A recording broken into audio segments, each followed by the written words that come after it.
confiarmos no socorro de Deus. O salmista escreve esse salmo, para alguns um salmo pequeno de 8 versículos, mas é um salmo que nos dá força. E é interessante que todos nós, em nossas vidas, passamos por momentos difíceis, por problemas e até por situações desagradáveis, que às vezes nos tira a paz.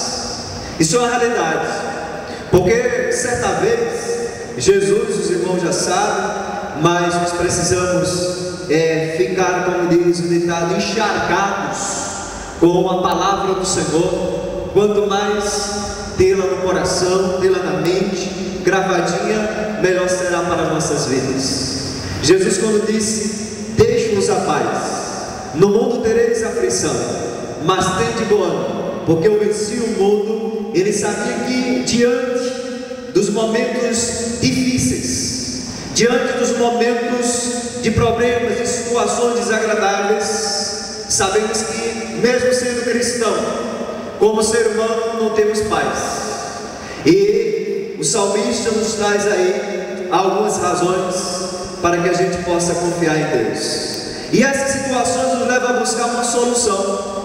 Todos nós, quando passamos por algum problema, por alguma situação, nós procuramos uma solução. Isso já é natural do ser humano. A gente procura um socorro, a qual nós podemos trazer sobre nós alívio, paz e com certeza vitória.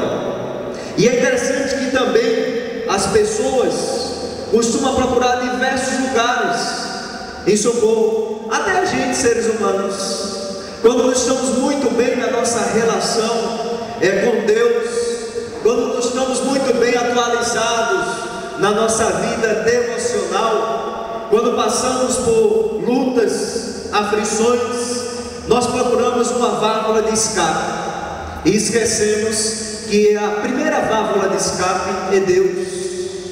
Quando o salmista ele diz ali: eleva os meus olhos para os montes. E é interessante, às vezes buscamos por pessoas ou coisas que possam nos socorrer, mas quase sempre não encontramos, pois o socorro verdadeiro não existe onde nós procuramos as pessoas nas coisas. O texto nos mostra aqui que o socorro verdadeiro está em Deus, que é o socorro eficaz.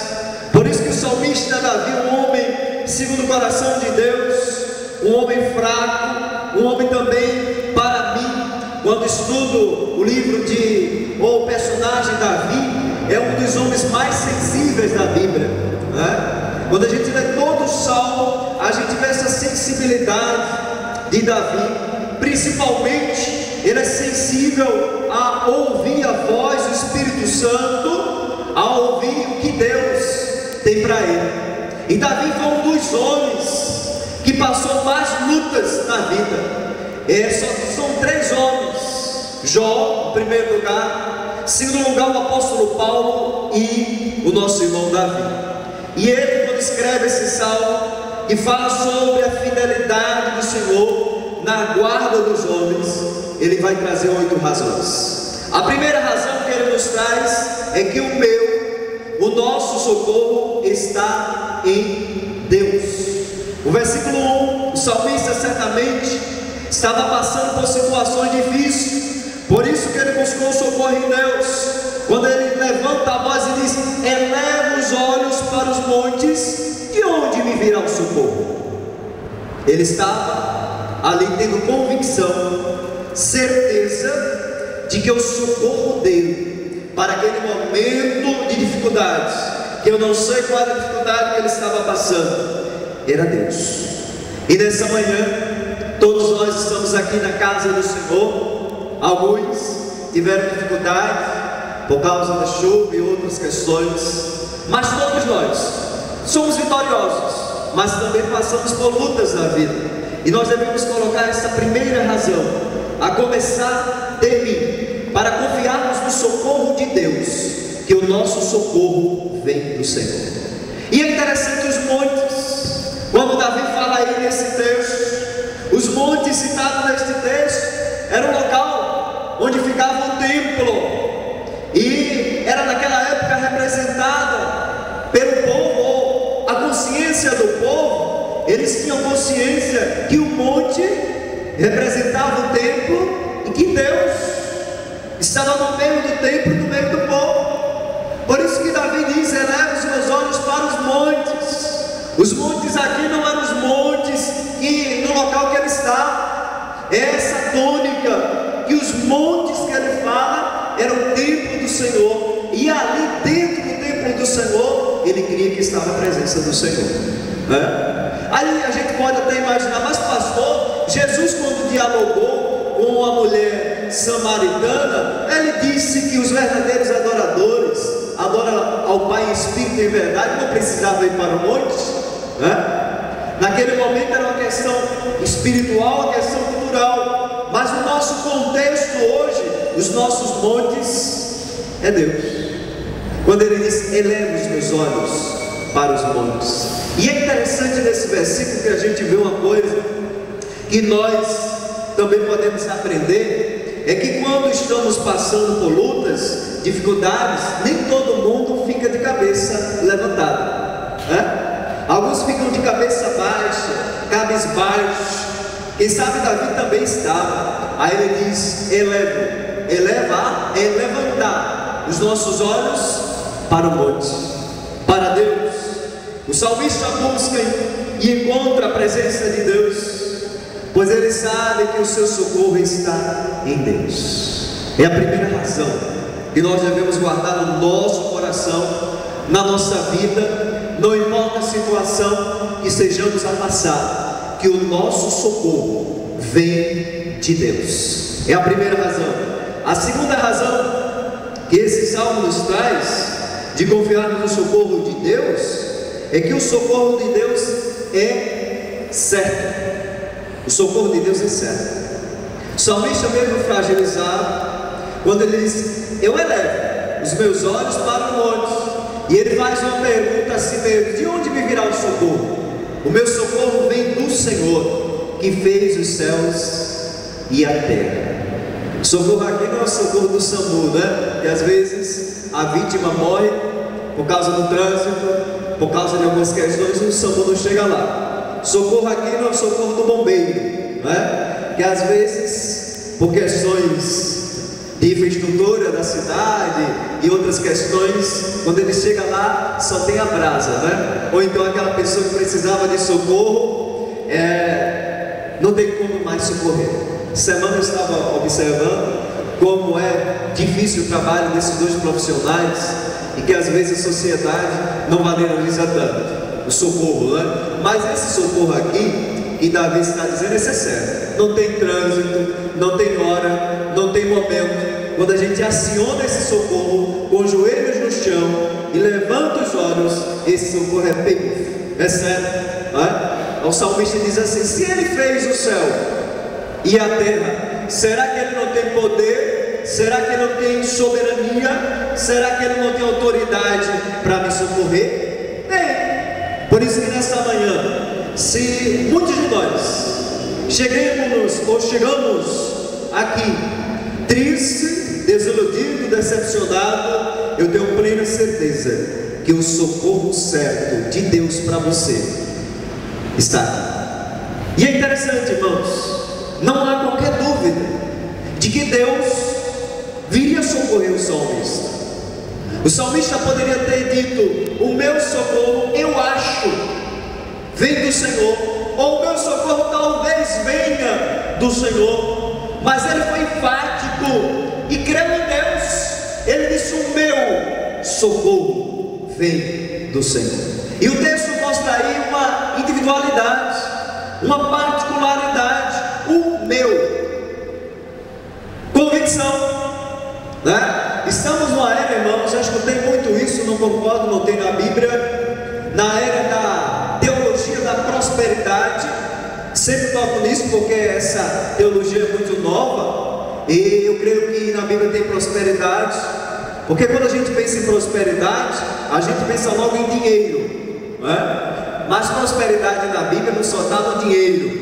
Se eu estou com uma família estabilizada, isso é prosperidade. Se eu estou com saúde, isso é prosperidade. Se Deus está me dando forças para adquirir um básico, para viver a vida, para pagar as minhas contas e dar uma boa vida, entre aspas, à minha família, isso é prosperidade. Se no casamento, estamos vivendo momentos bons, mesmo nos momentos de conflito está dando tudo certo, isso é prosperidade. Então, muitos dizem assim: olha, venham aqui, e vocês, pela minha fé, tem alguns líderes que dizem: pela minha fé, Deus vai te abençoar. Tem muitos que fazem isso, mas a fé é individual. O salmista ele fala aqui, ele está pensando nele. Ele diz: o meu socorro vem do Senhor, que fez os céus e a terra. Mas será que ele só é individual? Porque os problemas, irmãos, às vezes são individuais e às vezes são coletivos. Quando estamos no coletivo, não de ônibus, mas no agrupamento de pessoas, como igreja, aí a gente pode dizer no plural: os nossos socorro vem do Senhor. É a segunda razão que esse salmista Davi, um homem tão experiente, um amado de Deus, homem segundo o coração de Deus, ele diz para si mesmo: essa é a segunda razão para que eu confie no socorro de Deus, é que o socorro de Deus é certo, ele age. Ele disse através de Isaías: operando eu, quem impedirá? Terceira razão que Davi nos traz nesse salmo que ele escreveu há mais de 12 mil anos, é a razão de que Deus é soberano sobre todas as coisas. Ele é soberano sobre todas as coisas. Quando ele diz no versículo 3: ele não permitirá que os teus pés vacilem. E é interessante, isso mostra que tudo está debaixo da permissão de Deus. Quando a gente vai falar sobre a permissão de Deus, é um problema,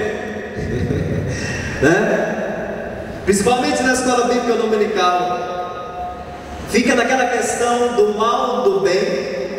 Será que o mal é permissão de Deus? Será que o bem é permissão de Deus? Eu não vim aqui nessa manhã dizer se é, se não é. De uma coisa eu sei, que Deus é soberano sobre todas as coisas. As coisas só acontecem na nossa vida em dados momentos por permissão de Deus. Em segundo plano, muitas coisas acontecem na nossa vida por causa de nós mesmos, porque há uma lei da semeadura lá de Gálatas, quando Paulo diz: Deus não se deixa se escarnecer, tudo que o homem planta, ele colhe. Interessante, ontem à noite recebi um e-mail de alguém, e ele faz uma crítica muito profunda, e ele manda encaminhar esse e-mail. Eu não encaminhei, porque para as pessoas que eu vou encaminhar, quem sabe, aquelas pessoas não terão estrutura espiritual para aguentar aquele e-mail. Ele fala da lei da semeadura, que a palavra estava falando, que tudo que a gente planta, não tem para onde correr, nós colhemos. Então há situações que a gente planta de uma forma que não deveríamos plantar, e colhemos e começamos a dizer: foi permissão de Deus. Não. Quem sabe as lutas que estamos a passar, as adversidades que estamos a passar nesses últimos tempos, Deus permite para que a gente possa aprender algo na nossa vida. Queridos, nada pode acontecer sem a permissão de Deus. Todos os meus problemas estão sob a sua autoridade. Se crer nisso, eu vou descansar e vou encontrar paz. Davi não foi fácil, irmãos. Se formos observar a vida de Davi, principalmente naquele momento em que ele estava pagando um pato, como diz o nordestino, pelos seus próprios filhos, quando ele estava sendo fugitivo, porque o povo queria apedrejá-lo, e chega dado um momento que ele se depara com uma encruzilhada, ou se depara com 3 vias naquele momento que ele teria que escolher. A primeira via que ele iria escolher por causa dos seus filhos era passar 7 anos de fome. Você já parou para pensar? E quando a gente está na escola bíblica dominical, quando dá 11h30, né? Quando a gente chega nas reuniões, né? A barriga faz, né? O relógio biológico da gente fala logo, né? A gente não aguenta. Imagine 7 anos de fome, né? Deus propõe a ele isso aqui. Segundo, ele diz: quer cair na mão dos homens? Né? Você já viu um homem no sentido genérico, mulher e homem, quando a adrenalina está lá em cima, né? Quando a gente está com raiva, não é pecado ter raiva, somos seres humanos, somos super espirituais, super-homens, né? Que a gente naturalmente, por uma forma de defesa, mas de uma forma errada, a gente parte para resolver as questões, quem sabe na agressão das palavras ou na agressão física. Param para pensar que todo aquele povo revoltado, e diz: vamos partir para resolver isso com Davi, né? Como aquele povo que fez com Estevão, apedrejou Estevão, né? Como aquele povo que fez com Paulo, que apedrejou Paulo, e Paulo, muito persistente, levantou-se sangrando e tal, mas voltou para a cidade. Ele coloca essa proposta, né, para Davi, e a última ele diz: cai na minha mão, né? E Davi ali com certeza escolhe: eu quero cair na mão de Deus. Sabe por que ele quer cair na mão de Deus? Porque Deus, mesmo em meio às nossas lutas, adversidades, nossos erros, Deus é o Deus da esperança. Deus é o Deus da nova chance. Deus é o Deus que não quebra a cana e já está quebrada. Deus é o Deus que não apaga a tensão que ainda está fumegando. Deus é o Deus que diz: levanta-te, esforça-te, tem bom ânimo. Deus é o Deus que é aquele que vê de longe, nos abraça e diz: aqui vai ter uma festa hoje. Se você voltou, eu vou dar para você alpecadas, eu vou dar para você uma veste nova, eu vou apagar todos os seus pecados, você vai recomeçar.